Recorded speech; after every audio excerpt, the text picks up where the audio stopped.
بسم اللہ الرحمن الرحیم نحمدہ و نصلی علی رسولہ الکریم اما بعد۔ گزشتہ سبق میں ہم نے آپ کو یہ بتایا کہ ایک مسئلے میں کئی روایات یا کئی اقوال کیوں ہوتے ہیں۔ اس سبق میں ہم آپ کو یہ بتائیں گے کہ اس کا حکم کیا ہے۔ پہلے تو آپ یہ بات سمجھیں کہ یہ ایک بہت بڑی حقیقت ہے کہ ہماری کتابوں میں ایک مسئلے کے اندر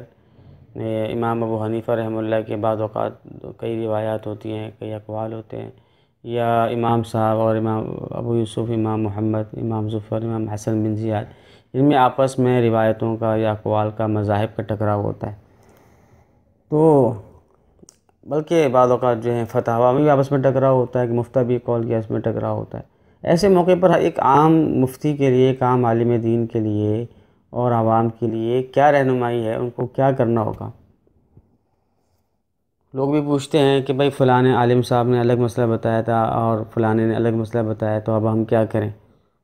تو انشاءاللہ اس سے بھی تھوڑی بہت ہم بات کر لیں گے۔ تو حکم دیکھیں، اس کا حکم یہ ہے کہ اگر تو امام ابو حنیفہ رحمہ اللہ سے دو اقوال منقول ہیں اور ان میں سے آپ کو یہ معلوم ہو جاتا ہے کہ آخری والا قول یہ ہے، تو جو آخری والا قول ہے اسی پر عمل کیا جائے گا، اس لیے کہ جو پہلا والا قول ہے وہ اب بالکل مرجوح ہو گیا اور اس سے رجوع کر لیا گیا، تو اب کل عدم ہو گیا۔ اب جو آخری والا قول ہے وہی امام کا قول کہلائے گا۔ لیکن اگر آپ کو امام کے قول کے بارے میں نہیں پتہ کہ امام نے آخری والا قول کون سا تھا، تو پھر بعض اوقات کوئی ایسا اشارہ ہوتا ہے جس سے معلوم ہوتا ہے کہ یہ قول زیادہ امام کے نزدیک راجح تھا۔ مثلا امام نے کہہ دیا کہ بھئی یہ قول، یہ بات، یہ جو مسئلہ ہے آج کل کے حالات کے اعتبار سے زیادہ بہتر ہے، یا اس کی دلیل زیادہ قوی ہے، اس قسم کے الفاظ، کوئی ترجیحی اشارہ موجود ہو تو اس ترجیحی اشارے کی وجہ سے اس قول کو راجح قرار دیں۔ لیکن اگر امام کے بارے میں نہیں پتہ کہ ان کا آخری قول کیا تھا، یا کوئی ترجیحی اشارہ بھی نہیں موجود ہے، تو بس دو اقوال ہیں اور دو روایت ہیں، اور کون سا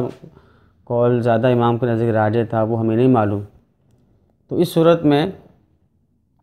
یہ دیکھا جائے گا کہ ان کے جو شاگرد ہیں، امام ابو یوسف جو سب سے بڑے شاگرد ہیں، جن کو امام ثانی بھی کہا جاتا ہے، تو انہوں نے کس قول کو اختیار کیا تھا۔ اس لیے کہ انہوں نے جس قول کو اختیار کیا ہے اور وہ جو فتویٰ دیتے ہیں وہی امام ابو حنیفہ رحمہ اللہ کے بارے میں ہم گمان کر سکتے ہیں کہ وہی اصل میں امام ابو حنیفہ رحمہ اللہ کی رائے تھی، تو اس کو لیں گے۔ لیکن اگر امام ابو یوسف رحمہ اللہ سے بھی کوئی بات منقول نہ ہو، تو اس صورت میں امام محمد رحمہ اللہ نے ان اقوال و روایات میں سے جس قول کو ترجیح دی ہوگی اور جو مسئلہ بتاتے ہوں گے اس کو لے لیں گے۔ اور اگر ان سے بھی کوئی بات منقول نہ ہو تو امام ظفر، اور ان سے بھی کوئی بات منقول نہ ہو تو امام حسن بن زیاد۔ تو اس ترتیب سے ہم مسئلے کو لیں گے۔ ظاہر ہے اس کے لیے کتابیں کھنگالنا پڑیں گی، کتابوں کو دیکھنا پڑے گا، کہ ان سب کے اقوال کو دیکھنا پڑے گا، اس کو دیکھ کر ہی ہم اندازہ کر سکتے ہیں۔ تو ایک صورت تو یہ ہوتی ہے لیکن کبھی ایسا بھی ہوتا ہے کہ خود امام ابو حنیفہ رحمہ اللہ سے بھی ایک قول منقول ہوتا ہے، اور ان کا بھی ایک مذہب باقاعدہ موجود ہوتا ہے کہ ھذا عند ابی حنیفہ، یا وہ مذہب ابی حنیفہ، لیکن بالکل اس کے مخالف میں صاحبین کا، امام ابو یوسف رحمہ اللہ، امام محمد، امام ظفر، ان حضرات کے اقوال بالکل اس کے الگ ہوتے ہیں۔ امام ابو حنیفہ رحمہ اللہ کا مذہب بھی الگ ہوتا ہے، اور صاحبین کا، امام ابو یوسف، امام محمد، امام ظفر، ان کا مذہب بھی بالکل الگ ہوتا ہے۔ تو یعنی کہ ایسا نہیں ہوتا کہ امام سے کوئی مذہب اور رجحان منقول نہیں ہے، ان سے ان کا رجحان ہمیں معلوم نہیں ہے۔ رجحان پتہ ہے کہ امام نے آخر میں یہی قول اختیار کیا، لیکن ساتھ میں ان کے شاگردوں کے اقوال بالکل الگ الگ ہوتے ہیں، ان کا مذہب، ان کا رجحان بالکل الگ ہوتا ہے۔ تو ایسے موقع پر ہم کیا کریں؟ تو دیکھیں، ایسے موقع پر تین صورتیں بنتی ہیں، اور تین قسم کے لوگ ہیں، تینوں قسم کے لوگوں کے لیے الگ الگ حکم ہے۔ ایک تو ایک عام مفتی ہے، تو ایک عام مفتی جس کو ہم کہہ سکتے ہیں کہ دور حاضر کے جو اکثر علماء ہیں، اور دور حاضر کے تمام امام حضرات اور مفتی حضرات الا ماشاء اللہ چند ایک کو چھوڑ کر اکثر علماء کرام کا یہی حکم ہے کہ وہ ایسے موقع پر امام ابو حنیفہ رحمہ اللہ کے قول کو راجح قرار دیں گے اور اسی پر فتویٰ دیں گے۔ اور یہ امام ابو حنیفہ رحمہ اللہ کی بات پر فتویٰ اس وقت دیں گے جب کہ جو ہمارے متاخرین علماء ہیں یا جو ہمارے متقدمین علماء ہیں ان سے کوئی ترجیح منقول نہ ہو۔ اگر تو ہمارے بزرگان دین جو پرانے فقہا گزرے ہیں انہوں نے کسی قول پہ فتویٰ دیا ہو، ان حضرات کے آپس کے اختلاف میں کسی ایک قول کو راجح قرار دیا ہو، چاہے امام صاحب کا ہو، امام ابو یوسف کا ہو، امام محمد کا ہو، امام ظفر کا ہو۔ امام ظفر رحمہ اللہ کے اقوال کو بھی تقریباً 22-23 جگہ پہ ان کے قول کو بھی ترجیح دی گئی ہے، یا امام حسن بن زیاد کے قول کو بھی بعض اوقات ترجیح دی گئی ہے۔ تو اگر تو ہمارے متاخرین اور ہمارے جو سلف ہیں، ہمارے متقدمین متاخرین میں سے کسی نے کسی قول کو ان 3 4 5 جو ہمارے ائمہ ہیں کسی کو ترجیح دی ہو تو اسی کو ہی وہ راجح قرار دے گا، اس لیے کہ وہ جو ہمارے بزرگان دین ہیں وہ مجتہد فی المذہب تھے اور ان کے اندر صلاحیتیں زیادہ تھی۔ انہوں نے جس قول کو لے لیا بس ہم اس کے پابند رہیں گے، اور علماء اور جو آج کے دور کے مفتی حضرات ہیں وہ اسی کو لے لیں گے۔ البتہ اس پر پہلے بات ہو چکی ہے کہ پہلے دور کے علماء نے کسی قول پہ فتویٰ دیا ہو، پھر آج کل کے جو علماء ہیں یا عصر قریب کے جو علماء ہیں،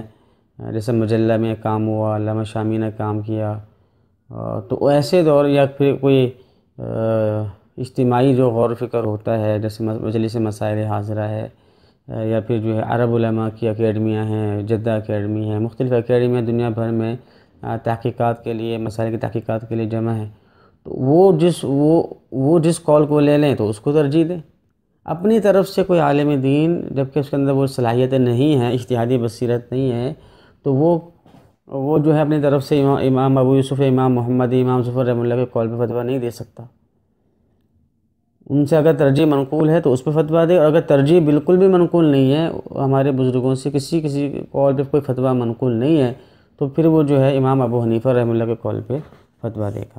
تو ظاہر ہے ان تمام باتوں کو سمجھنے کے لیے اور جاننے کے لیے فقہ کا اور فقہ کی کتابوں کا پاس موجود ہونا ضروری ہے، تاکہ اس کو پتہ لگے کہ ہمارے بزرگوں نے کسی قول پہ ترجیح دی ہے نہیں دی۔ یہ سب اسی وقت پتہ لگے گا جب کتابیں ہوں گی اور مطالعہ ہوگا۔